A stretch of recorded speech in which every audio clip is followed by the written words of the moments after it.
DepEd, CHED, binawasan ang budget. The state shall assign the highest budgetary priority to education. 1987 Constitution, Section 5, Paragraph 5. Resigned Senator and DepEd Secretary Sani Angara voiced his dismay due to the budget cuts that afflicted his agency. Mahigit 12 bilyon ang nakalta sa proposed budget ng Department of Education which, according to DepEd Secretary Sani Angara, would hinder the computerization and modernization program na isinasagawa ng ahensya kasama na ang pag-hire ng mga bagong teachers at implementasyon ng salary adjustment, salary standardization law. Binawasan rin ang alokasyon ng 30 billion pesos ang CHED mula sa initial proposed funding nito. I think it is contrary to all our policy directions.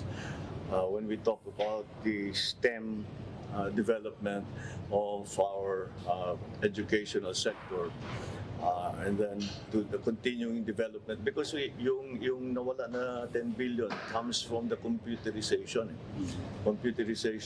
item. So we're working on it to make sure that we will restore it. Nasa mahigit 1 trillion pesos ang budget ng edukasyon including DepEd, CHED, mga state universities and colleges, TESDA at marami pang iba, with only 22 billion peso higher than the DPWH's budget of 1.033 trillion.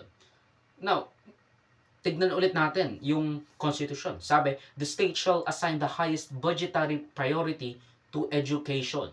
Parang they're just doing the bare minimum to say na they're still going by the constitution and prioritizing the education sector, but that's besides the point. Kasi again, 22 billion lang ang tinaas and they're both at 1 trillion pesos. So parang gusto lang nila na i-keep up yung facade na pinoprotektahan nila yung education when in reality, it's all about the flagship projects at hindi edukasyon. Of course, I am not one to agree with this type of ingenuine push for education. Kasi sure, technically, the education sector has the largest share of the pie.